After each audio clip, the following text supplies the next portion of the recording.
This is Pretty Much Pop, a culture podcast, and you may already know which one of us is the murderer, but you'll never prove it.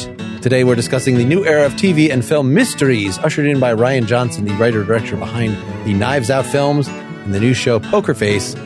I'm Mark Linton-Meyer, and my alibi is as firm as my glutes. I'm Al Baker, and I know you did something, I just don't know how. My name is Sarahlyn, and probably the opposite of a human lie detector. My name is Lawrence Ware, and I'm black, so that means I probably did it. Is that the way it worked in 1960s? Absolutely, mysteries? that's the way it worked back in Columbo days, in Murder, She Wrote days. Of course it is. All right. So this was, I think, just something that we had all experienced in some form or other. We ended up pushing this back a week, so we had a little extra time. So I ended up rewatching Glass Onion. I thought it was fresh enough. It just came out this December or so.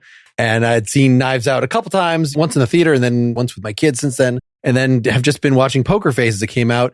Thanks to, sort of making this connection, sort of been in the press that it's not an official, Poker Face is not official Columbo reboot. It has the whole lie detector thing there was a show called Lie to Me that was sort of used that. But anyway, she even sounds like Peter Falk. She does.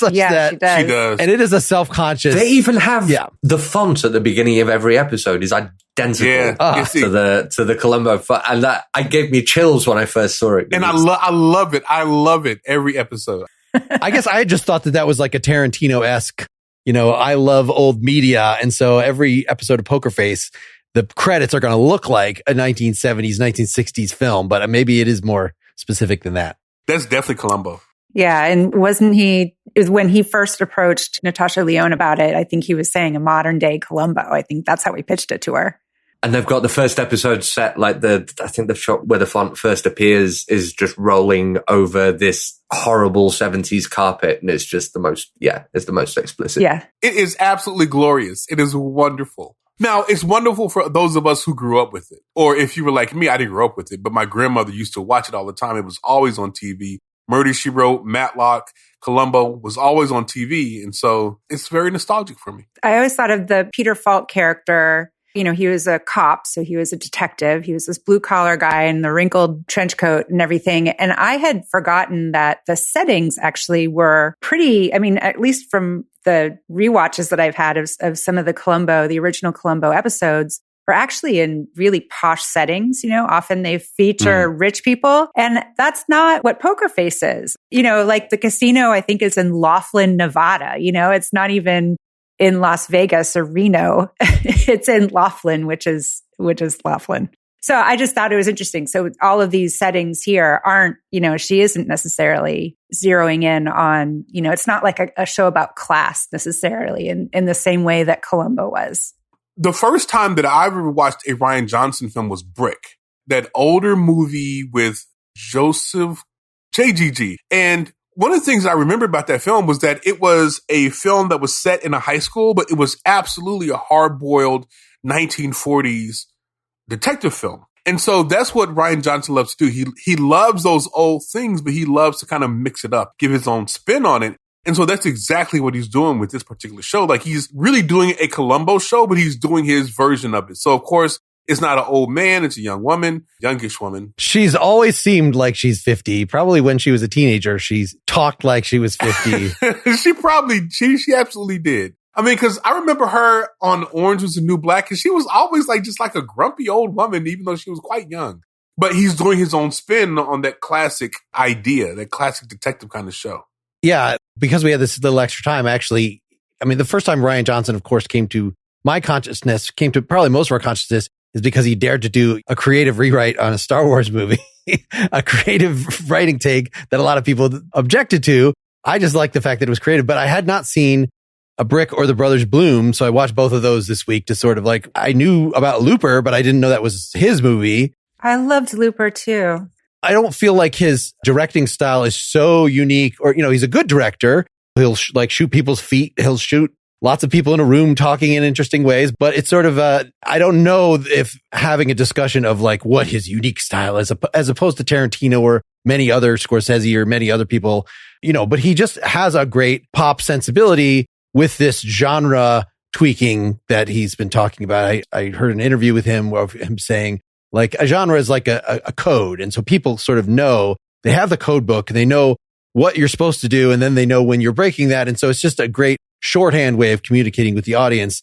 And just throughout, all of his movies are just really well paced and entertaining. And so let's just give that well cast, give that to him in advance, unless somebody disagrees. Or is it his writing that sets him apart? It's definitely his writing. Is it the way that he structures story and plays within those genres and makes them his own? It isn't necessarily the way things are shot, even though all of his movies and his TV shows have been produced very well, but it's not necessarily as distinctive as someone else's. But I think it's in his writing. That's what makes him stand out. There's a lot of really interesting character work. It feels like, I don't know many of his older movies, but it feels like he's really loath to ever let a character go remotely underdeveloped. There's depth, like in every character that's on screen.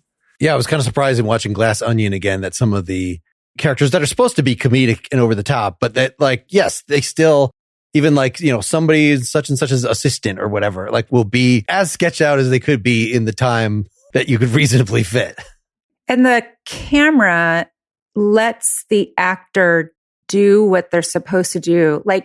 I was watching the scene with Ana de Armas, and she's giving the old guy the poison by accident. And her face, he knows enough to linger on her face and watch the going from the pure just joy and fun and the everyday conversation that they're having. I think she says let's do drugs or something. And they're just joking around, and watching that scene go from kind of light and fun to she thinking that she just killed someone that she loves was just brilliant. In a genre film, you don't really get that as much as you think. You feel like he must be an absolute joy to work with for an actor, because there's some serious talent that seems to be queuing around the block to be in anything that he's doing. Mm-hmm. Absolutely. Including just little bit parts. In Glass Onion, I was, the number of people brought in Angela Lansbury, Kareem Abdul-Jabbar. That was just a particular scene. I think the whole thing was shot. Yeah, was shot in I couldn't believe Yo-Yo Ma was in that film. I couldn't believe it. So great. But just even in Poker Face, all of those guest parts are fantastic. I mean, not every single one of them is a home run, but actually, and I wanted to ask you, did any of you, what were your favorite guest spots in Poker Face? Does anybody have some favorite performances?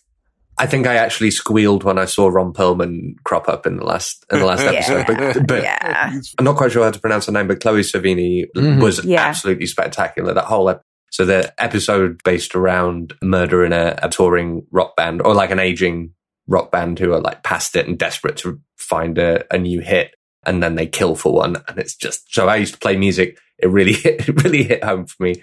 But she was just spectacular. The guy who played the ladies' man on Saturday Night Live, what is his name? I can't remember his name. He got a chance to really act, genuinely act, and it was really good to see. And then, she was nominated for Best Supporting Actress, Stephanie Hsu. Yeah, Sue, yes. Yeah. She was really good.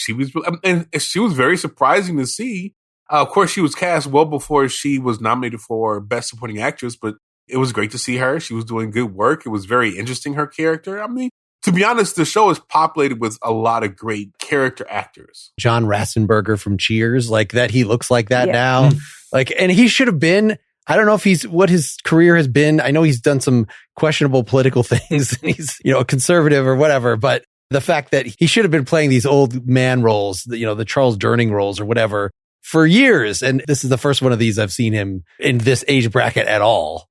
Yeah, he's got Toy Story and Cheers money. So there he probably is doing okay. Yeah, he probably doesn't need to work more. Oh, Benjamin Bratt. He did a really good job. I really enjoyed seeing him. He's so great. Yeah, I love him. Even when he's on the screen great.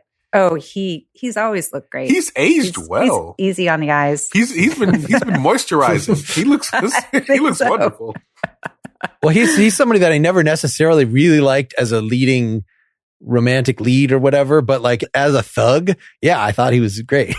I would say a character actor. I wouldn't call him just a thug. He's good in character roles. He's really good. Now, I agree with you. He's not great in leading roles. I didn't love him in leading roles, but as a character actor, he's really good. So we have to figure out how much of these, we're not going to spoil the mystery I think that the approach that we should take is not necessarily talking about like each mystery and like the mysteries are not that interesting. What's interesting is the format. Like that's what's interesting to me about the show. Let's talk about the role that mystery plays in all of these stories, because I think it's super interesting. Certainly in Knives Out and in Poker Face, I don't know what was going on in Glass Onion. Glass Onion seems like a bit of a blip, but certainly in Knives Out and Poker Face, like the key part of the format is that a basic element of murder mystery suspense is just taken off the table in the first 10 minutes of like each of those things. So like, I can't lie and I'm the one who did it. And I'm always going to be able to see whenever anybody else is lying. And one of the reasons I wanted to talk about these shows is I just think that's super interesting. Like, I love it when writers set themselves that kind of challenge. Like, I'm going to create a murder mystery, but no one's allowed to lie, or like the mystery can't hinge on a lie. Like, what does everyone think about like how they manage that, how creative it is? Because Lawrence is right, because a lot of the mysteries, maybe because of that, wind up not being as interesting as they can be. So the show has to find other ways to be interesting, which it does. But strictly speaking about the way that mysteries work in these stories. Can I present that this is a subversion already of the Agatha Christie thing, which the Agatha Christies are more directly, and we had an Agatha Christie episode with 3/4 of this conversation on it last year. So already, saying it's going to have the element of that, right? What's great about an Agatha Christie mystery is that somebody developed a really elaborate way to not get caught. And yet we then, as the audience and then the detective, are supposed to be able to ferret out, see through that. And all these have that element, but it's just like, let's present it, at least in the Poker Face stuff and the Columbo stuff. Let's just present that trick up front so you can say, oh, that's kind of interesting, but like not that interesting. The pilot of Columbo I watched which Steven Spielberg directed amazingly, but was like, I'm going to kill my friend, but I'm first going to take him somewhere and make him lie to his wife about where he is. Like, okay, that's not super Agatha Christie worthy. But it's enough that then there's like a thing that you can undo later. And so having the mystery be, you could even know who did it. And maybe from the first minute, just because of how this character looks and the fact that like he's the sneaky husband who has all the motive in the world to kill his wife or whatever it is. But you have to actually connect the dots with the evidence that should be, it has to be publicly verifiable, and working that out as a thing, has always been a pretty essential part of mysteries and is here as well. Even though in Poker Face, she's not allowed to ever like talk to the police and show them the evidence. It has to be something that everyone can see. That's a really good point. What I like about with Columbo and Poker Face, they're both howcatchems instead of whodunnits, So we know immediately what happened and who the guilty party is. But what's nice about Charlie having that kind of superpower of being able to tell when people are lying means that she isn't the one who's smarter than everybody else. They have to up their game in order to make it as hard for her to figure out who did it, even though we as the audience already know, and also how to prove it as possible, which I think is a really interesting, like you said, a challenge. It's also, it gives a very specific sandbox for Rian Johnson to kind of play in. No, I think you're right. One of the things that I really enjoy about Poker Face is that it's a mystery show that really hasn't been done in 15, 20, 30 years, right? So we are very accustomed to how do we figure out, because I read a lot of mysteries. I read like Walter Mosley, Raymond Chandler, like, all those guys, Dashiell Hammett. And those are typically like operated in the context of you're trying to figure out who is the person who did it. Well, one thing that we haven't had in a very long time, and Sarah has already commented upon this, is that this show is centered on, we know who did it in the first 10 minutes. And Al has already said that. Like, we know at the beginning who did it. Now, the question is, what mistakes did they make? What is going on? Like, so there was that one episode about the two women in that nursing home, I think it was. That was so great. It was a good episode. Was so good. Yeah. And we learned interesting things about the characters as we were going through the show. Like, that's what makes the show interesting. You go through, you learn about the characters. You learn what makes them tick. You will learn what makes them quirky. Like with the JGG episode, we saw at the beginning, he had this mundane life. He had this thing on his ankle, but we didn't really know what was up with that guy, right? And then we learned he was a bad tipper. Yeah, something was going. He was a terrible tipper, right? But something was up with that dude. We didn't know what it was, but something was up with that dude. And then we learned what was up with him. And we learned that he's actually kind of worse than what we thought at the beginning. Like, that's what I love. Like, I love the character work. I love the depth and the care that Rian Johnson brings to these kinds of like stories. It's wonderful. Yeah, there's a reason why he gets such good talent to work with him. Because they want to work with him, because they realize that when I sign on to work with this guy, I'm not going to be given a, half-written character. I'm going to be given a character with a full backstory. And it's a very interesting character.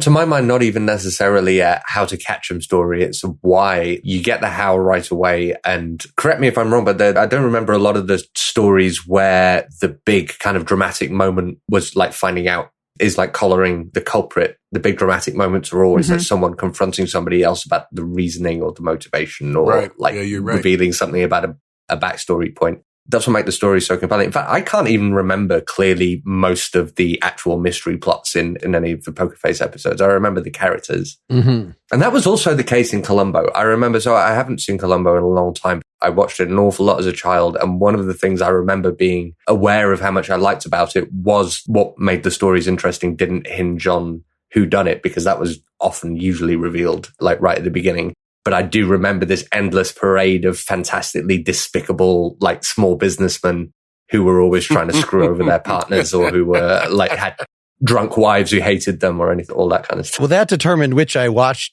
this time. Was like, oh, William Shatner is one. Dick Van Dyke is going to be a murderer. That's cool.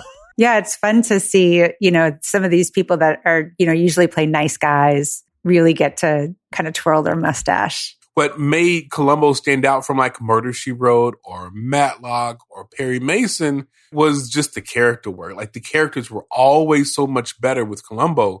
That's what makes that show really stand out, and really why it ran for so long, because it was a long time. It ran for such a long time. I heard an interview with Peter Falk on the radio in the 90s, and he was like, yeah, I'm still making it. Why would I stop?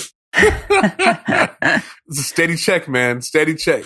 Yeah. I guess I was not aware of that. And the ones on Peacock only go through the 70s. He was kind of bullshitting a little bit. But you're right. It was a long time. Okay. It was in the 90s, and he did say he was still making it. I don't know if it was like regular or one-offs, or maybe he was just lying to the radio presenter. I don't know. All right. Yes. Regularly from 71 to 78. After it canceled, it was revived on ABC between 89 and 2003 in several new seasons and made for TV movie specials. Whoa, that is a long running show. Wow. How old was Peter Falk when he did his last episode? He was like 103. He was 103 doing the episode. I didn't know it was such a current property that I should have watched a 2003 Columbo episode. I remember the 70s episodes. I don't know. I remember 70s and 80s. Maybe a little 90s. I don't know if I watched it in 2000. I don't think I was in college, like, cranking out the, the Columbo episodes. Actually, I wanted to talk about how Poker Face modernizes Columbo. I really wanted to pick up on something you said right at the beginning, Sarahlyn, which I think might meld nicely into that. Okay, so let's talk about, because you made the point about class, which I thought was super interesting. And you said that Columbo was about class in a way that Poker Face isn't. I think you're dead wrong about that, but in a super interesting way. Good. Wow. Okay, tell me. It seems to me like it's really deliberate that Natasha Lyonne, her character, like every single place she goes and runs to, she's always in the most casualized possible form of like employment, and is the most kind of ignorable class of person that's available in that situation. And like all of the characters that she directly interacts with are similarly precarious. And that feels like it informs so much of the show, because everyone, like no one has any roots anywhere. No one is particularly beholden to anybody else that they kind of interact with, and everybody is disposable. And that seems super important to me. That seems like a central theme of the show.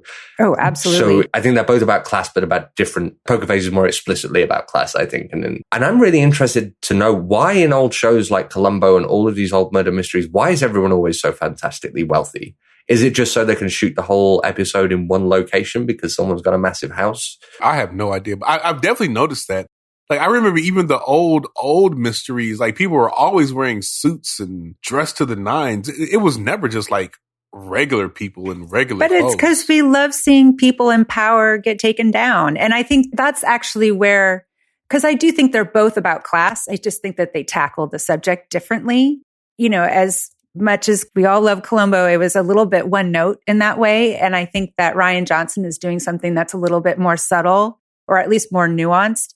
And so one thing about the Charlie character is that because she is, as you said, Al, kind of an invisible role, people will talk to her. She's somebody that is so approachable, and people will tell her things that they wouldn't tell somebody else who would be seen as someone who's more powerful than someone like her. Yeah, I can see just entitlement has more forms now, that it's not just the wealthy that feel entitled.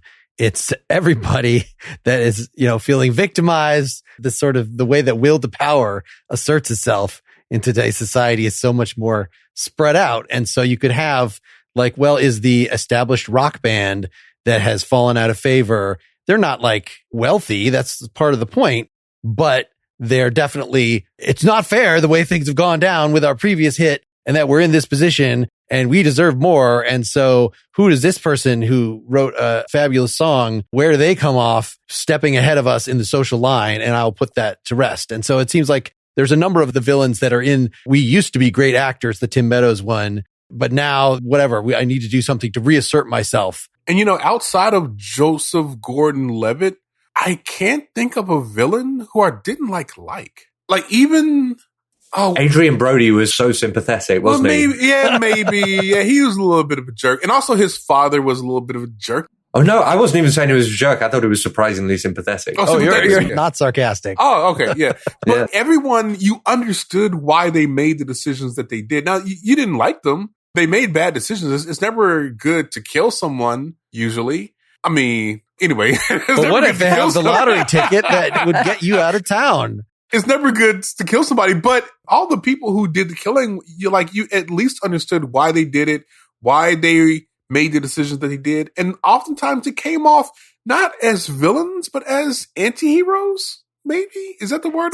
I think it was because some of it was not just about what's in it for me, but there was also an emotional need that they had too that was relatable. So my least favorite episode, I think, was the car racing one for some reason, which was disappointing because I was so looking forward to Tim Blake Nelson. I loved that episode. Oh, did you really? I loved that episode, but keep on going. It's all right. But it's the kid, and the daughter didn't, actually, we're not doing any giveaways here, but the kid who was behind the crime was, I thought, pretty unlikable, except there was an emotional need there that he didn't have. There was something about he was next in line for that position. He was a striver. And that's something how many times have you been in the position of, hey, that person is hanging on to something that maybe should let go of. I've thought about with murders, how often is it really that only that one person were out of the way, all my dreams could come true? It seems like most of the time,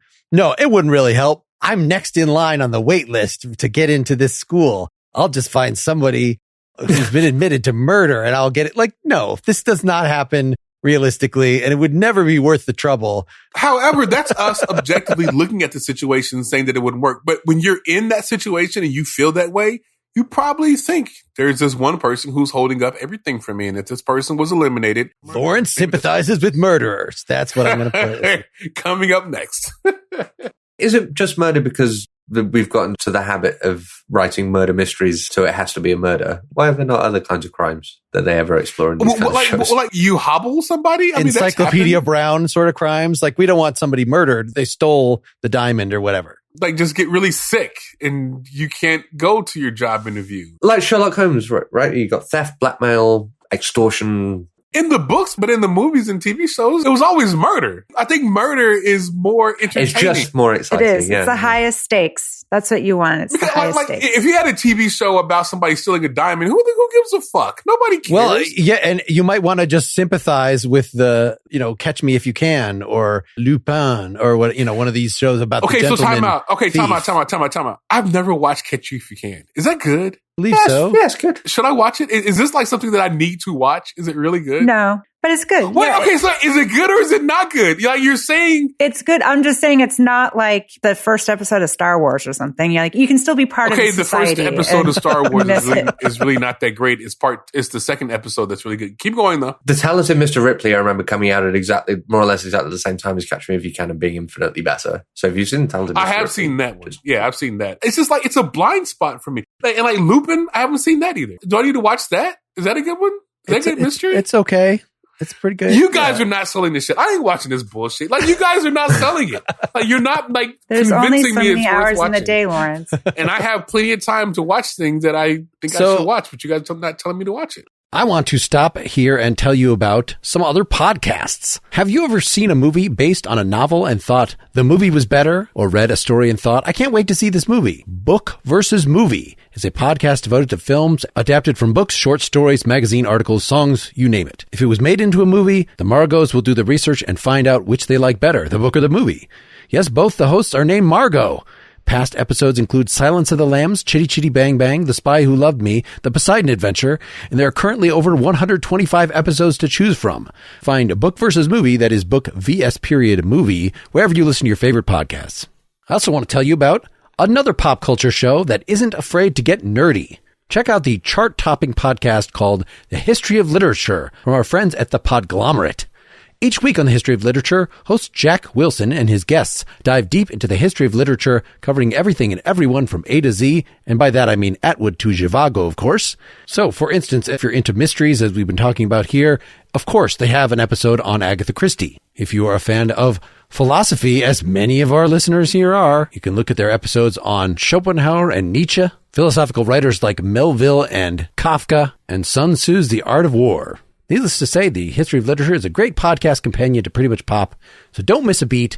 Follow the History of Literature on Apple Podcasts, Spotify, or wherever you're listening to this show. Let me turn our attention to the particular writing technique of now we're going to go back in time and show you more of the story, because that seems like the one thing that just makes everything super cool, even if it's like The Sixth Sense, where you have a quick montage at the end and like, now everything's new in perspective. Why don't you go see the movie again? You know, that we have in these films to a greater or lesser degree, and definitely in Poker Face, where it's like, oh, you didn't realize that the character was just off screen. Our hero that you haven't seen for the first half hour of the show was just off screen the whole time. It's not half hour, it's 15 minutes. Sometimes it was pretty damn long. The dinner theater episode, it was like I think she showed up in the last half hour of the of the thing. It was amazing. It's just cool to do that. If you can do it well, if you can successfully do it well, and it makes people want to go back and rewatch what they just watched. I think it's hard to do that. It is hard as well, but especially when you're denying yourself the ability to use the main character that the audience already knows as a way into the story, and instead what you make yourself do is just basically write a whole ass movie for the first hour of the episode. And it's cold open after cold open after cold open, and it's really hard to make that compelling. Really hard. Yeah, but it did make us so engaged, so for the first third or half, like we were so engaged, already locked in, looking for clues, guessing the way that Charlie might show up and what her involvement would be. So we were super locked in, like right from the get-go. And then that just made the second half or 2/3 even sweeter, because it was either we were usually wrong, but sometimes if we were right, then we got that little dopamine hit. Yeah, but we were always trying to guess, what's Charlie's job going to be this week?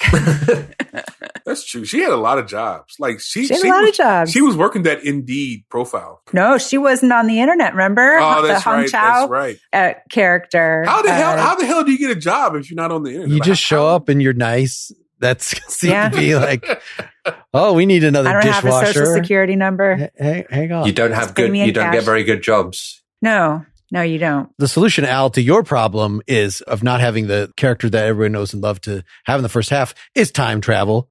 Harry Potter and the Prisoner of Azkaban, I had to look up. That was the one where, okay, let's rerun, a third of the movie with the characters. Oh, you didn't know they were just off screen causing things all the time. By far the best movie in the Harry Potter franchise. Without doubt, best director too. Look it up, guys. That's also a Doctor Who move. I mean, it's actually a Bill and Ted move. It is a Bill and Ted move. Bill and Ted did it wonderfully. Like one of the best movies to do that. It was really, really good. But I guess there's something about a time travel movie, at least you as the watcher are moving along with the characters, even though you're seeing things twice because they traveled back in time. Whereas the way Rian Johnson or anybody else is going to do it, Ran, isn't that a famous Japanese movie that's like they run through the same thing with multiple perspectives? So, I mean, that's a great technique, but then you have to have it be interesting enough. I'm thinking about even what's going on in Star Wars media, or, let's do prequels and things that were happening in between, construct our universe asynchronously. It's a great idea in that, if I'm writing a story and I introduce a character, I always want to kind of give their entire backstory right then. But no, you have to wait. And so a lot of shows, they'll do that like, well, let's have flashbacks later.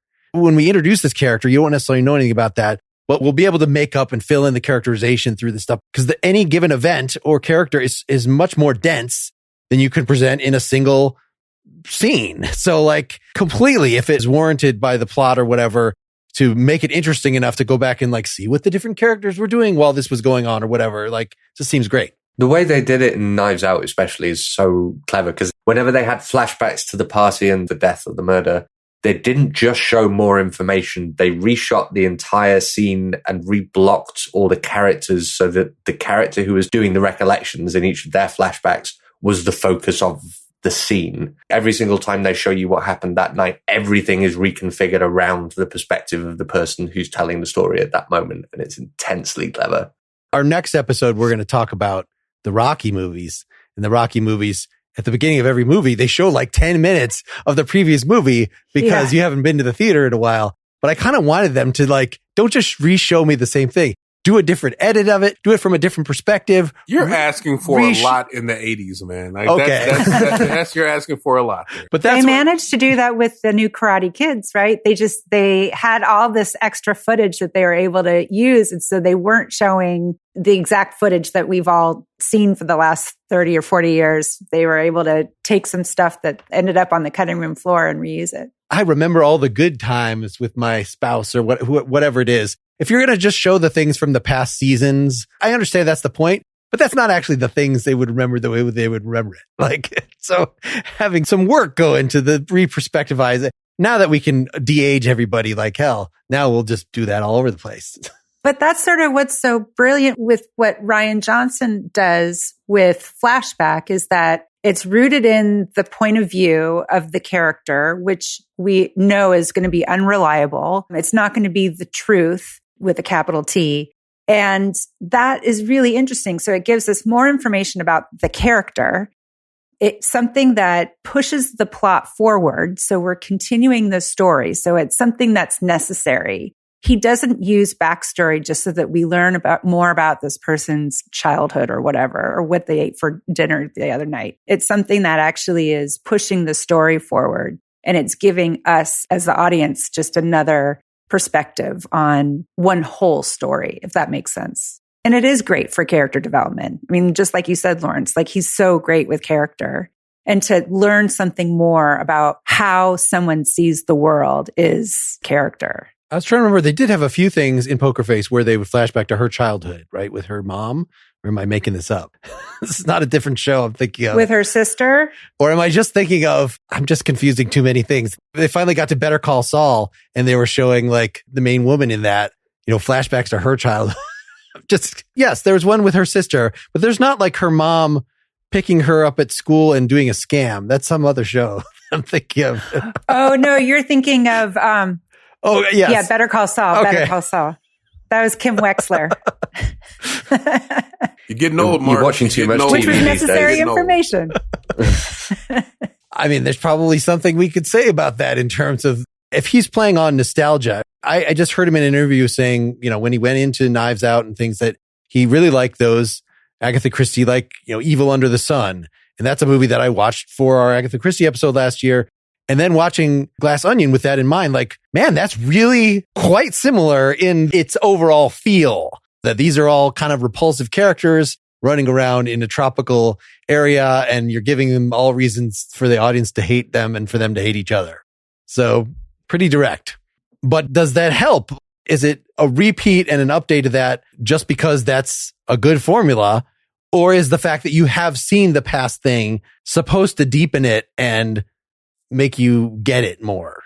I feel like the appeal of Rian is a really good question, and I think there's probably lots of good thoughts available on this, but I feel like Rian Johnson's take on nostalgia has to do with luxuriating in it. So it seems like exactly that point you just made, Mark, what's distinctive about Glass Onion is it does that Agatha Christie thing of just drawing out exactly why everybody is despicable, and that's the way that the audience has fun with the mystery. In Glass Onion, it really takes its time over it. It seems like the entire story is dedicated to exploring how vile each of these people are. Reminding me a lot of White Lotus, the same reason what makes Rian Johnson nostalgia so distinctive. The same thing that we were talking about earlier with like how on the nose all of the 70s visual references were in Poker Face, is it just really just lets the audience understand that that's exactly what he's focused on. Mm-hmm. But it doesn't feel like Stranger Things feels like a direct copy of stuff from late 70s, early 80s. But I do think it's an amalgam of Steven Spielberg, of Stephen King, of all of that stuff. Like it has the same vibe, whereas I don't think Rian Johnson stuff, it's more of a nod than it is a direct copy. And it doesn't seem meta. It seems like he's modernizing it. He's making something that we've seen over and over and over again, completely his own. And I like Stranger Things, but I don't think that they're doing the same thing that Rian Johnson is. They're not, but I think that they're really in love with those 80s films and TV shows, more films. And they're really paying homage to those films, like in a very faithful fanboy kind of way. Mm-hmm. Yep. But that's not copying. They love it. They're paying homage to it, but they're not copying it. My phrasing wasn't quite right. To answer my question, though, in both these cases, you don't have to have experienced the earlier thing to appreciate it quite a lot. Like that most of the Stranger Things fans are young people that never saw The Thing and aren't going to watch The Thing or Poltergeist or what, maybe this will be their route into it, but it's just these nods if you're familiar. And I think that's totally the same with Rian Johnson, is that for the most part, and here's the exception, is I felt like when I started watching Poker Face, of just a couple episodes in, I felt like he actually pulled some of the pacing issues from the 70s, such that I was like, why is this quite as long as it is? Like, why is it taking so long to get there? And frankly, those Columbo, I would have watched more of them, but like, they're so slow. They put me to sleep. They literally seem formulated. And the way that he did music, Rian Johnson, the modern filmmaking way is just so much more subtle in the way music is introduced. Because in a Columbo episodes, either there's no music and it's just dead silence with talking, or maybe even just walking upstairs for 5 minutes straight. And then it's this glaring, like cheesy soap opera, 60s music. And there's just many more options seemingly now with the invention of the synthesizer or whatever the tool is. And what you're talking about there is bringing me up to my criticism. All right. So here's the thing. I love Rian Johnson. I love the storytelling. I love what he's doing with the form. It's really, really great, all that kind of stuff. But here's the thing, and maybe I'm alone in this, but with Glass Onion and with Poker Face, it has some pacing issues with me. Like, it's really laborious. It's really taking its time. It's really luxuriating in the form and in the characters and in the setting. And sometimes it puts me to sleep, like literally puts me to sleep. Like Glass Onion literally put me to sleep. I had to finish it the next day. Poker Face, there are a couple of episodes that literally put me to sleep and I had to finish them the next day. Now, they're good and I enjoy it, but man, it really takes its time in some places. And I don't know if that is a feature or a bug. Like, I don't know if that is just, it comes along with those kind of stories and you just have to like let it develop and let it kind of cook. Or if maybe he could have sped it up a little bit and made it a little bit more lean, more propulsive. I'm not sure. I'm going to let you guys tell me what you think on that. I think that's fair. I think especially with Glass Onion is maybe my least favorite of the things that the Knives Out-iverse mysteries. And I think the reason is that it's just the satire, I think, isn't quite interesting enough to sustain the depth that the story needs to pull out of the characters. And I think maybe there's a similar problem going on in some of the Poker Face episodes where like the characters are great, but they're maybe not quite interesting enough to sustain the amount of screen time that needs to be dedicated to their character development. That was what I didn't like about the race car driving episode. I thought like the key character tensions just weren't juicy enough to maintain my interest for the whole thing. But you're also partly right, Lawrence, in that I think that kind of pace just comes along with these kinds of stories. And I was always going into like a Poker Face episode happy to just be along for a leisurely ride. Yeah, I was too. That was actually, for me, definitely a feature of the show, mostly because I knew that it was going to be over in an hour. Like, I wasn't setting myself up for an 8 or a 10 or a 13 run story where it was like, oh, just wait until episode 6, then it really gets good. I knew that this was the pacing of this particular story and it was going to be done and I was going to know what the ending was within 60 minutes. So that was fine for me. Regarding Glass Onion, I did not think that I needed to see that again, but I thoroughly enjoyed it, especially the first half.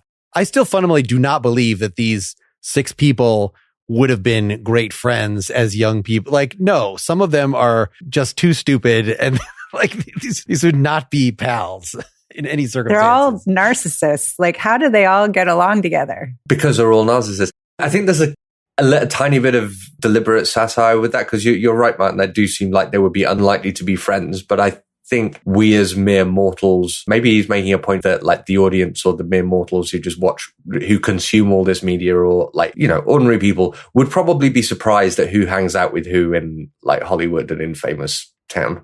Early in his career, the films that Rian Johnson made were leaner, right? They still had the depth. They still had the interesting characterizations, but they were leaner. They were like 90 minutes, maximum 100 minutes, right? He's getting longer. Star Wars movie was long. Knives Out, long. Glass Onion, really fucking long. And so I'm wondering, is he becoming a little too self-indulgent? Like, is he having too many characters that are too interesting? And now we have to spend more time with these characters so he can show us just how clever he is. Like, this is just a question. I'm not saying he's wrong. Sarahlyn, don't give me that look. I'm not saying he's wrong. I'm just saying, I'm just asking a question here. Is he getting self-indulgent here? He could very easily be one of those filmmakers who the quality of his movies is inversely related to the amount of money he has to spend on them. Yeah. Because, I didn't like his Star Wars movies because it seemed like there was just, for a lot of reasons, but one of the problems... No, wait. Don't do that, Al. Rian Johnson do not be that guy. Could do anything that he wanted. Don't be that guy. Don't be the guy. I like you this episode of the podcast. Don't make me start disliking you. I liked what he did with Star Wars, man. I didn't have pitchforks about it or anything. I just didn't care for him. Why? Why? Wait, why? Why did you care for him? I'm interested. Are you going to try and make me remember what I think about The Last Jedi now? One of the impressions that I came away with was like, no, when there's enough money that the director can do anything, then they have to be really disciplined on their own account. And that's really hard to do. And it seems like Knives Out was like Rian Johnson, an amount of money to spend. Clearly, they had Jamie Lee Curtis money, so, it was great. But it was a tight story. And it seemed like he was like, there wasn't any flab on that movie at all. But in Glass Onion, there absolutely was. And in Poker Face, it's starting to get a bit more self-indulgent as well. So maybe something that he needs to flop so we can go back to a more modest budget. Just for the record, for my Googling fingers have revealed Brick, an hour and 50 minutes. Looper, an hour and 59 minutes. Brothers Bloom, an hour and 54 minutes. So yes, Knives Out and Glass Onion are over 2 hours by 10 or 20 minutes, but they've always been pretty long. But he never told an 89-minute story. Maybe it just felt tighter. It just felt tighter. Maybe that's what it was. It felt tighter. More content. Yes. Any final thoughts? Any recommendations or something? We didn't really get into the fact that Rian Johnson's movies, like, these are pretty funny, like in a way that I don't feel like the Source Agatha Christie stuff or Columbo is Agatha Christie. Agatha Christie was the opposite of funny. Like, she was dead ass serious. I mean, some of those movies like Evil Under the Sun, like they had some wacky characters, so it was a little funny, but it's not like, these are kind of close to the Pink Panther sort of over the top, maybe not like Murder by Death or Clue or the show Bored to Death, but like there are some elements. If they weren't funny, I wouldn't like them that much. I don't know what else there is to say about that other than it does not detract from what makes like Clue not a good mystery movie, is because it's so silly that you cannot actually have stakes that you care about. I mean, this is a separate topic that we could do in the future sometime, but like, what is the pinnacle of dramedy or something such that, okay, you're interested in these plot connections, you're interested in these characters, but it can still have funny jokes in it, as opposed to being a Monty Python movie, which is all of those make you laugh really hard movies. For me, I crap out at about an hour 15. That like, I can't physically laugh. Like, you have to introduce some dramatic elements, or I'm going to see it more as a series of sketches than as an actual narrative. Well, there has to be at least one character that the audience can align with. You know, it's like you have to have your Ana de Armas character in there that you are completely on board with. You have to have the Janelle Monáe character. You have to have a character that you are absolutely aligned with. Otherwise, because these other characters are like cartoon characters in lots of ways, even though Rian Johnson does a really good job of making them more three-dimensional. I don't know about you, but I was not aligned with Kate Hudson or Jamie Lee Curtis or. What you're pointing out here is that you have to have one character that's an outsider, because that's what those characters are. Like, so Janelle Monáe, she's an outsider. Like, you think she's an insider, but she's actually an outsider. Ana de Armas, is that her name? Maybe it's Ana. Ana de Armas? Anyway, she's an outsider. The key to these stories is you have a collection of people that are all insiders. They know each other. They're inside the circle, all that kind of stuff. But then you have one or two outsiders who are on the outside looking in, and those are usually the perspective characters that we tell the story through. And so you get those elements together, you have a good show film. The only thing that I would warn Rian Johnson, who's listening to this podcast, hi Ryan, make sure that you don't become too self-indulgent. Like, make sure you don't do that. Get a little leaner, because that can be the downfall of a great filmmaker, right? You gotta have some discipline, as my man Al has already pointed out.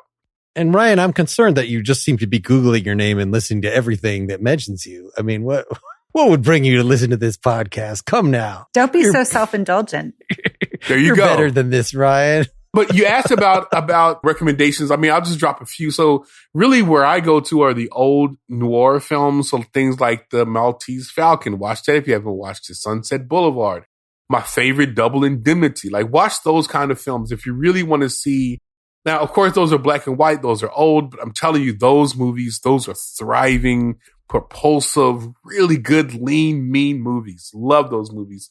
So if you're looking for something that is kind of in this vein, a little bit older, that's where you want to go. Also, The Third Man. That's really good, too. I see a noir episode sometime in our future when a neo-noir comes out. It seems like all the noirs I can think of right now are sci-fi noirs, that the new ones that have come out recently. Oh, my gosh, man. You got to watch the old stuff. Yes, in terms of what would bring this to public consciousness right now. That comes out now. How about a fucking podcast about it? That will bring it to public consciousness. Like, they're not going to drop a new noir that's like black and white. Like, just do the episode because it's good. I don't know, man. Dead men don't wear plaid. If you... I'm just saying, you could, at any given point in history, that's not great. You could drop your, say, I'm a noir fan and I'm going to put one out. Al, any other recommendations or related thoughts to wrap us up on? Yeah, only because it's a bit of a British treasure, and I don't know if many American listeners will have heard of it, but I'm going to shout out Jonathan Creek as an interesting murder mystery series. Definitely the first two series. After the rest of that, it kind of loses its way a bit, but it is a 90s British kind of funny murder mystery show about a magician, a stage magician, or someone who designs stage magic tricks, who solves murders and mysteries. And obviously there's always some like incredibly intricate system used to cause somebody's death, and he can figure it out because he designs illusions for a living. Sarahlyn, any final? I always return to anything Hitchcock. I think not necessarily in strictly mystery, but I love anything that sort of straddles the line between mystery and thriller and just sort of leaves the audience kind of off balance. Hey, Sarah, what's your favorite mystery book? Like, give me a good book recommendation if I wanted to read one. One of the more recent hits was like Gone Girl and... Oh, that's boring. Give me an old one. Come on. You might as well give me Dan Brown. Come on, man. Give me a good one. Give me a old... I don't think that's the same. All right, if you're going to insult me, Lawrence. I'm not insulting you. Kinda. Umberto Eco, The Name of the Rose.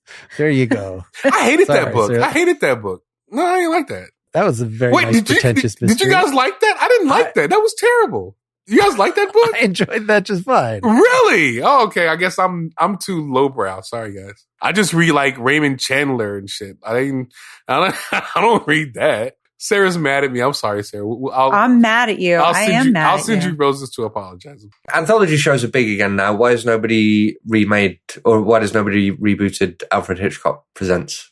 That's a good question. That's a really good question. I used to love that show. I think all of them are on Hulu, actually. Well, a lot of them are on Hulu. Yeah, I loved that show. They try to do something like, so maybe they will now. Yeah, the Twilight Zone reboot, they tried to do something like kind of similar to that with the Twilight Zone thing. But yeah, man, that would be a great reboot. That was a great show. But he's not presenting them.